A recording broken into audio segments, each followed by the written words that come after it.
Join me in welcoming Joanna David, Vernon Dobtcheff, and Jack Klaff.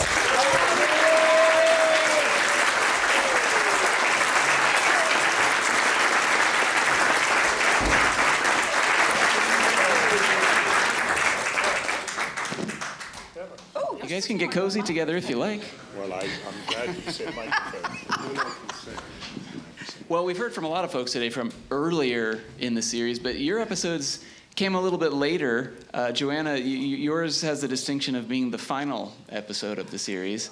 It seems so many years ago. When was the last one made? 1994, The Cardboard Box. Severed ears, frozen bodies, grisly stuff, and some pretty good scenes with your co-star Deborah Finlay as well. Yes, she was wonderful, my Yeah. sister. Yes. What's your strongest recollection from what comes to mind when you think of The Cardboard Box?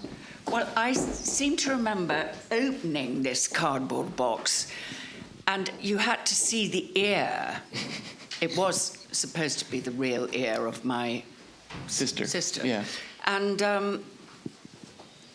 it was trying to fiddle about. I'm not probably very good with props, but once I'd taken, undone the parcel, getting it at the right angle for the camera, as well as getting my face in, or whatever you have to do, proved rather difficult. Yeah. So that's the bit I remember. Yeah. Did you keep the ears? Looks jolly real. Yeah. What's strange, I mean, I think a lot of people forget that's a Christmas episode as well. No one's watching that one with the Blue Carbuncle back to back usually when the holiday time rolls around. But your character Susan, she's pretty rigid. She's a very proper, respectable English lady, and yet somehow you manage to infuse that character with such subtlety and emotion. And Did I? yeah, well, especially I think the moments between you and Jeremy, which to the viewer it feels like there's a real trust there between those two characters, and maybe that comes from all the times you'd worked together previously. I mean, obviously this would have been a reunion for you and Jeremy of sorts. Yep. I don't know the total amount of times you worked together, but obviously I'm sure most people in this audience have seen Rebecca. When did you first meet? What was the first thing you ever worked on together? I think really the first time I properly met Jeremy was when I turned up at the rehearsal room in Acton. Yes, in Acton. What was it called? The Acton Hilton. The Acton Hilton. And I'd been cast very late. I was 10 years too old for that role, but never mind. I looked young then. And so I walked into the rehearsal room, and he was so welcoming and generous because I was terribly nervous. And so being reunited with Jeremy in the Sherlock Holmes, and now I remember my son is 35 and he was about 3 or 4 when I was doing the cardboard box, because he came up to Manchester when we did it. And I did adore working with Jeremy. He was so generous and never impatient. Yeah. We did enjoy. I'm very fortunate to say I was very lucky to work with him. I adored acting with him. Was it a different energy level on Sherlock versus the other projects? Yes, it was. Yeah. And she wasn't the reserved, shy creature that the girl in Rebecca was. And how about Jeremy? How was he? Well, for me, he was the definitive Sherlock Holmes. And just looking at him in his, makeup and costume and so on, I just thought, I completely believed him. Yeah. And it was a different energy from Maxim. And, Maxim's character in Rebecca was, he had a very hidden anger in him as a character. And Sherlock Holmes was an entirely different cup of tea. I mean, he and Edward Hardwicke worked so brilliantly together. Don't you agree, boys? I absolutely agree. and I'd have said that unprompted. Oh, God, I'm not being very good. No, this is wonderful. Was there any, do you remember any talk about the fact that this is the last one, everybody? Was there any talk of that kind of thing? No, I don't think we were given a special exit or Christmas celebratory thing. But, you know, everybody on it, it was just a marvellous team. You know, you needed the props guy, the sound, everybody needed each other. Sure, yeah. And the actors, obviously. Yeah. Vernon, do you have a microphone over there? I'm sorry? Do you have a microphone? Not that I'm You aware have of. your seat on it, Vernon. It's right next to you. Now you have to get married. Well, Not necessarily. so I was about to say, it's not every day that we find ourselves in the presence of the patron saint of the acting profession. Yeah! This is Vernon. That's for sure. Well, but I want to ask you how that moniker came about. Absolute rubbish. I'm just a working actor. But how did that come about? I mean, how did you get that label? Do you know where it comes I have from? no idea. One doesn't greatly care about what other people say about one, so I don't know. Very wise. Yeah. I mean, no, I think it may have been because at one time I used to go to the theatre a very great deal, and I used, never first nights, but I used to go to the theatre a great deal, and I always tried to send cards to my fellow actors on first nights. But otherwise, patron saint, I think you could forget about. Okay. We set the record straight. I just want to ask Vernon, adapting literature, obviously you've been in many projects, but adapting a work of literature like this, what's your method? Do you read the story? Do you ignore the story and go with the script? What is your method? Do I ignore the script? Certainly not. On the contrary, I'm about to do a short film, and I'm reading the script every day because the more one reads, hopefully, it's well written, the more one can find light and shade and everything in it.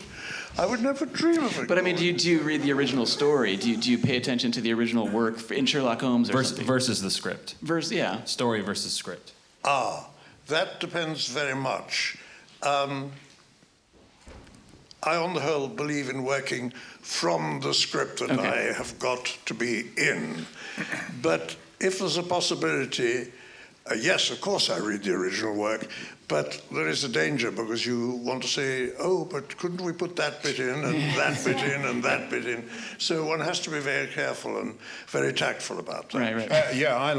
I kind of do like to read the original, and then yes, there are differences. I'll just quickly say that the character that I played in the telly, I also played on radio. Right. Oh, did you? Yeah, it's one of those things. It's not in the Guinness Book of Records, but it is a fact, and it's one of those factoids. But anyway, so I'm kind of quite familiar with that story. But it's nice as a reference. Sure. But you're right. You have little darlings that you want to put in, and it's really bad idea to ask. Well, I think one must be very careful what one says to a director on the stage. I once asked one very good director, Roy Bolting, on a film. I asked him one question, and a little technician standing beside me said, "Vern, too much rabbit," because one shouldn't. So the temptation to add things from the original work, one has to be very, very tactful about. Sure. Yeah. So Jack, how differently would you play the character on radio versus in the show? Well, I didn't need the wig. No. Or the beard? Pretty similar, but the character has a past in South Africa, and I have a past in South Africa. And so in the telly, I sort of etched it in. On radio, they wanted more. That's one thing. But I remember once I had a director who, he famously didn't like any method-y stuff. And I went up to him winding him up, and I said, I've got a deep question to ask about my character, and he looked very alarmed. And I said, they want me to have a haircut. So, you're absolutely right. One has to be very careful. Yeah. Well, Vernon, Six Napoleons reunited you with Jeremy Brett. You had been lifelong friends, and Edward Hardwicke as well, both very influential in your life. What was that like? Was it just a joy to be working together? It was a joy. Everything that Joanna said about working with Jeremy, I totally endorse. I spent quite a lot of time with him at one point in Los Angeles, and he lived down the road from me in Kensington. But to work with him was a total joy, yes, yeah. Absolutely, and with Ted Hardwicke. Yeah, well, and Jack, you came up in the theater to some degree with Ted, if I remember correctly. Is that right?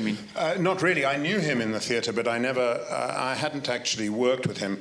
I'm just a teensy bit younger, so when I was a student at the Bristol Vic, I would see him. Right. I saw him in a farce with Peter O'Toole and so on. I will say something.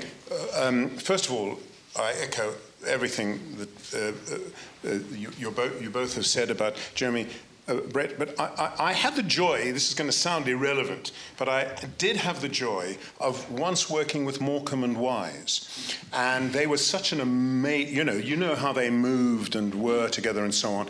And when with the one that I did, and I'm sure it was the same with others, Jeremy Brett said, we've got to rehearse, which is, even then, in 1989, was very unusual for television.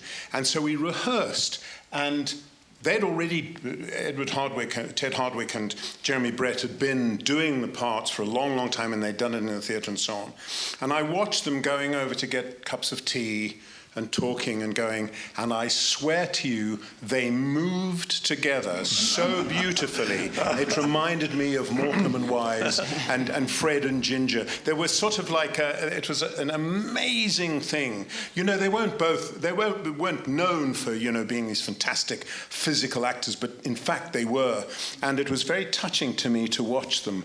Their interaction, the way just the partnership was glorious. And he was also very kind, when we weren't rehearsing. He was very good while we were working, but when we weren't rehearsing, he was extremely kind to me. So I think we do notice that physicality a lot. We talk about it, jumping over the couch and putting his arms up in the air to show the dancing men characters. And I think that's a huge part of what we love about him. I'm curious because again on Rebecca, a very different character, Maxim de Winter, Jeremy, very different. But I don't want to be salacious and ask the wrong question, but Anna Massey also was a part of that project. You guys are friends, yeah, Anna? Anna? God, yes. Yeah. I'm sure Jeremy and Anna won't mind me saying, but it was quite charged, in the studio recording, because there used to be a box like there is up there where people could go and observe and see what was going on. And Jeremy and Anna were married very briefly and had a son, David. And David was at Cambridge, I think, when we were doing Rebecca. And he came to a recording session. And Jeremy had decided, without asking Anna, they'd been divorced for years by this time, and bought a motorbike for David.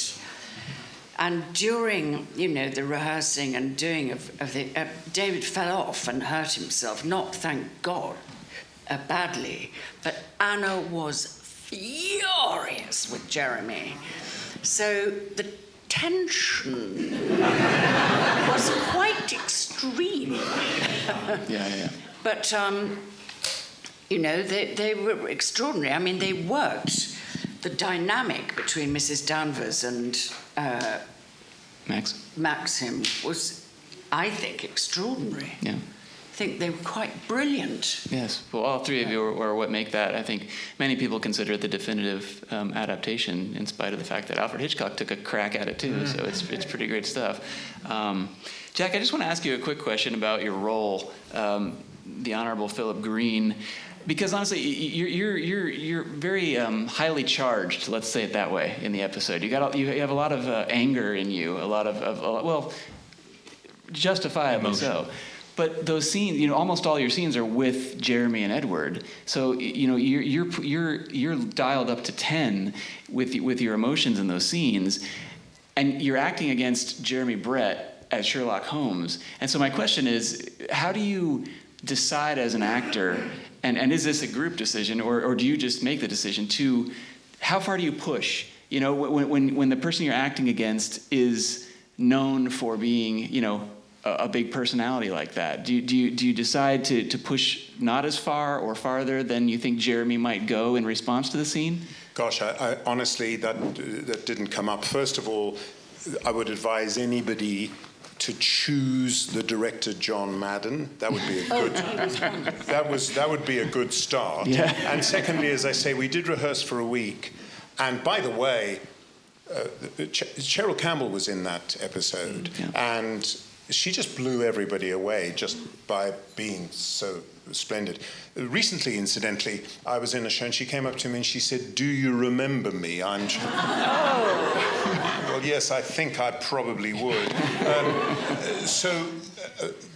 To answer your question, it was that side of it we just did. Okay. And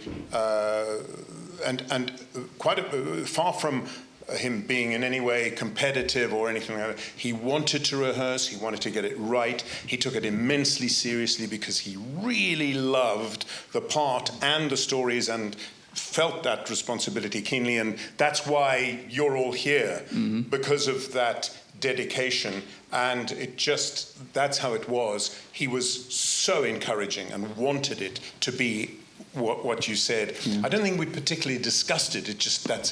That's what was in the script. It's wonderful. I think we've kind of said it a lot today, but I mean, at the time, did it feel like this was the definitive Holmes? Did it feel? He talked about it. He talked about just the strange thing actors talked about, like how he got the part.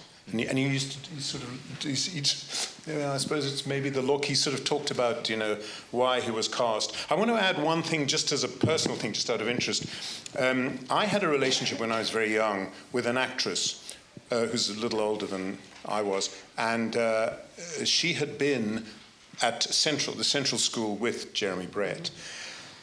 And he was kind enough, there was, just very, very innocently and very kindly, he invited me to go for supper with him at the Midland Hotel where he always stayed. In Manchester, always in a tracksuit. He would come down to supper in just, a tracksuit. So. And, after I'd had a glass of wine or something and we'd had one course or something, I mentioned this woman and said that I'd had a relationship with her. And he went, "Cuddles!" That was her nickname. and that just made it even better. If you work for a week with people of that caliber, I mean, I didn't have any scenes with Cheryl Campbell except at the end. They were blown away by her. But Edward Hardwicke and Jeremy Brett, I mean, and you've got John Madden directing. It's just, Yeah. What can you say? I mean, what was life like between the scenes on that shoot? Just chatty and very pleasant. I have to say, there was one moment in the bank. We had a scene in the bank. We filmed a lot in Liverpool, and there was a scene in the bank, and I'm afraid I nearly lost it because Ted Hardwicke was an old own-up baldy. I mean, he never hid it, But he had a wig in the part, and I tripped over his wig in the bank. So that was... and there's one other anecdote too, which we filmed in Liverpool, and my son was in Liverpool at that time. That was great. But we filmed in this house. It was a Victorian house, but it was occupied by Liverpool students, and we overran, and they just put the money up. They said, they went into, "Would you mind if we go, another 3 hours or something?" And they said, "Yeah, okay, but it's going to cost you." I remember, so we've talked to Vernon, and you told us some pretty wonderful stories. I think it was it in L.A. when Jeremy almost ran over you with his car? In L.A. I was walking along Melrose Avenue, Should I do that? Yes. No, you don't need it, but Just, you really don't need it. just for the people at home. For the people at home. Anyway, it was 10 o'clock in the morning, and I was filming in LA, and suddenly I thought I was going to be kidnapped. Was a car arrived from right over there and stopped just beside me. And I thought, what is happening? And out of it stepped Jeremy, who said, "You're here." And I said, "Yes, I am." He said, "You are coming up to the house this moment, and we are going to drink champagne." And this was 10 o'clock in the morning. And I said, and I don't drink champagne normally, but anyway. So I said, "Of course, Jeremy."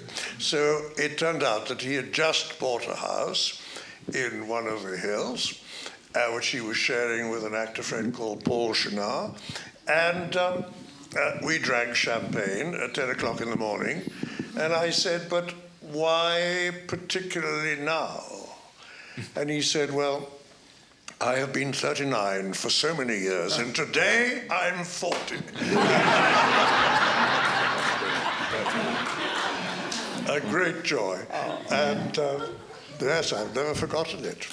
Can I tell a naughty story about Jeremy? Please. You said that he had been married rather briefly to Anna Massey. And one day, Adrian Allen, a distinguished actress who was Anna Massey's mother, having been married to Raymond Massey, she rang up Noel Coward on a neighboring Alp in Switzerland where they both lived. And she said, "Darling, it's happened." And Noel Coward said, "What's happened?" And she said, "Jeremy's left Anna." Not surprised. I'm so sorry, said Noel. "Who for?" And Adrian Allen said, "Darling, a waiter." Pause. "Darling, not even a head waiter."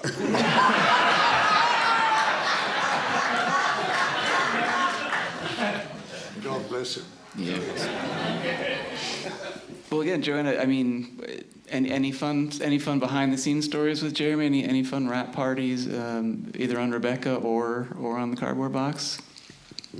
Did he ever sing to you? Oh, actually, I suddenly remembered something. We were on location in a bus, as you do, sit for hours talking balls mostly. And then suddenly, Jeremy stood up and at the front of the bus, holding onto the sort of steering wheel, the bus driver wasn't in it, I hasten to add, and he sang, you know, from My Fair Lady. On the street where you live? Yes! Yes. It made me cry. It was quite extraordinary because I didn't see him in that production. I presume, I know he was in the film, but was he at Drury Lane with Rex and... I don't think so, but he did, yeah, he got the film, and somebody told me today that they dubbed him. Yes. See, We're with people who know. We have knowledgeable people here. Be on your guard. They know. Well, actually, I by strange coincidence, I don't think it's inappropriate because I was telling the boys about this, but I'm sure you all know that Jeremy had, you know, bipolar. And I read an article of a girl in the paper when I was coming on my journey here. I thought, how strange, because at the end of Jeremy's life, he did a radio appeal for his condition, which was, I hope I'm right in saying bipolar, manic depression.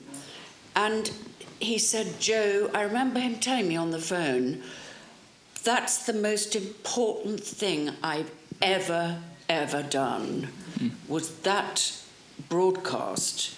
And when you think of what he did in his life as an actor.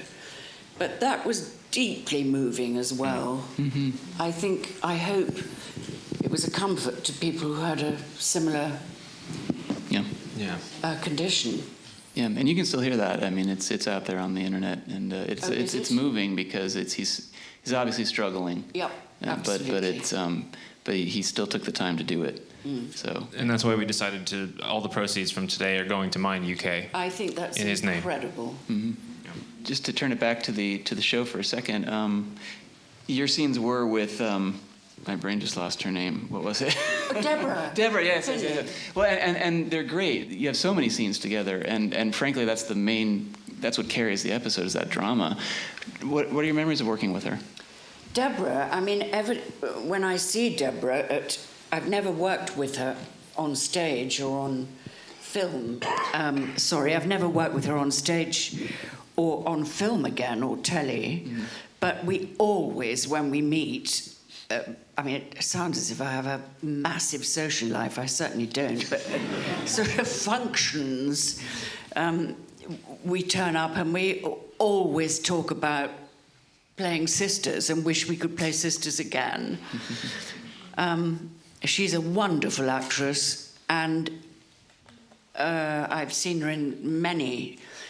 Did you see Alleluia? It was set in an old people's home, yeah. And she was the matron in it. She was Alan Bennett play. Mm. She was brilliant, and she's a highly talented actress. Yeah. I wish I could play her sister again. It could still happen, yeah. And again, just, I don't know, I feel like we'd be remiss if we didn't talk about, Vernon, your sideburns and your beard, Jack, from the show. I do remember the beard. Yes. It had a life of its own. Yeah. Yes. Very handsome. Oh, was I? Oh, you see, I never thought I was, which is just so sad, isn't it? Well, no, it is. I mean, you've got to tell people, because But anyway, yes. It was. The very next role you played was Abraham Lincoln, and so I was always wondering if it was the same, if it was your real beard. Without the tash. Yes, they just took the tash away and yes. put the thing like that. Yes. Yes, I know. No, but it was a silly Abraham. Yeah. It wasn't Dan Day-Lewis Lincoln. It was Red Dwarf Lincoln. Yes, well, that's true. That's true. I wonder if I could just say something about one of the many really extraordinary things about Jeremy Brett.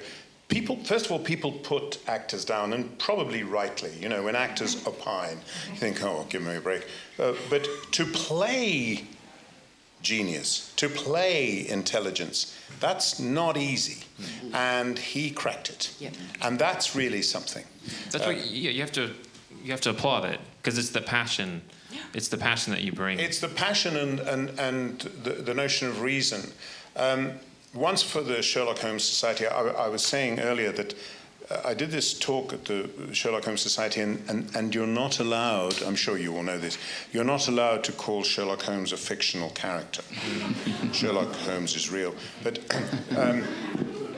the thing I did was, Sherlock Holmes put Conan Doyle on trial for being, as you say, so Sherlock Holmes is super rational, and Conan Doyle was, he had this emotion as well, and you can't really blame him, for believing in the spirituality and in the fairies and so on.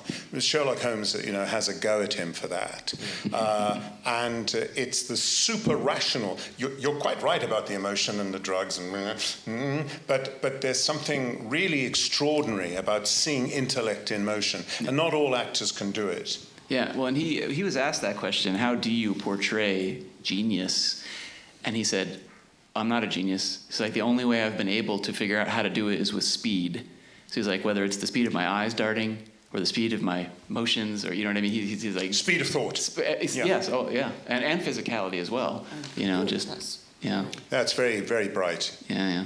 I know you all have so many fantastic stories you could tell, but before we wrap this up, is there any other memories of Ted or Jeremy that come to mind? We haven't talked a lot about Ted.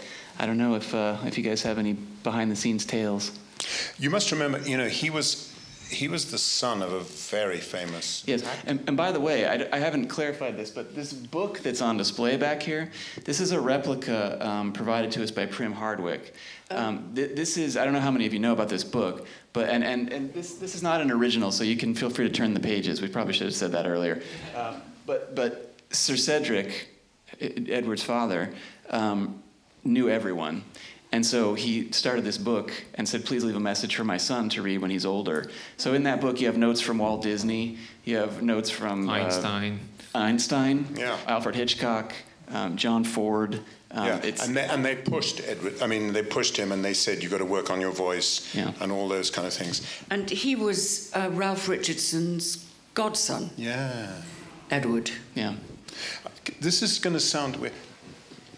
Years ago, I went to Moscow. And I went to a production of a Bogdanov play.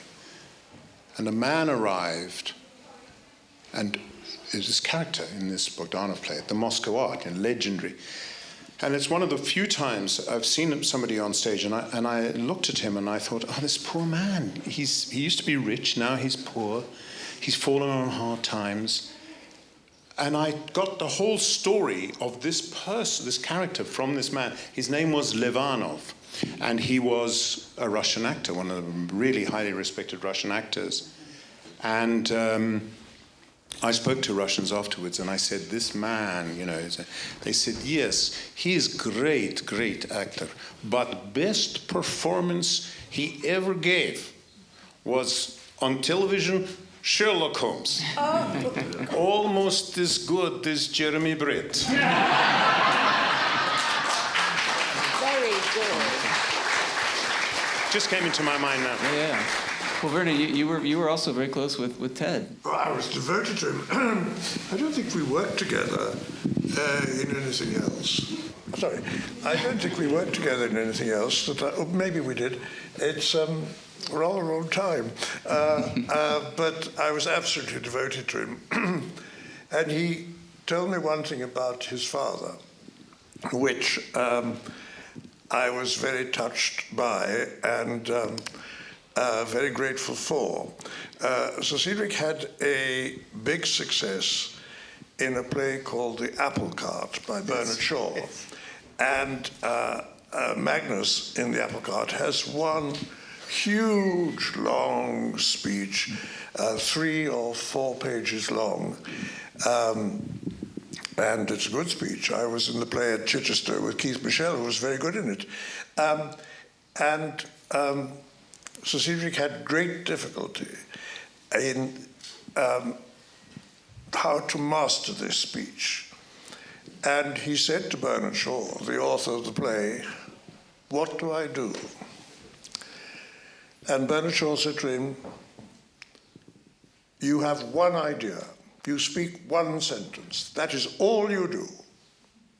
And then something else occurs to you. And that reminds you of something else. And then you say another sentence, and then another. And that's how you get through the speech." And it was a very useful tip, which Sir Cedric took. And now I'm going to stop talking. But there was something fascinating about the way you told that story. Oh, really? One sentence at a time.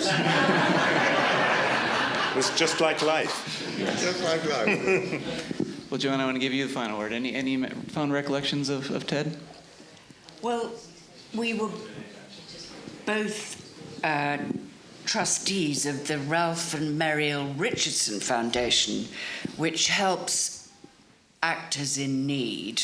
And I felt as if I was totally inadequate. And Ted would always lighten meetings and make it not so terrifying and formal. Well, I'm so old now that I am still involved with the Richardson Foundation.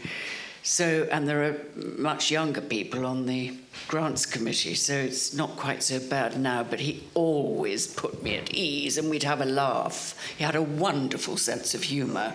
Oh, Yeah, I mean, he one of his great roles was in a Feydeau farce. I mean, it was one of the things that I hope for those of us who saw it, he'll be remembered for. He was brilliant at farce.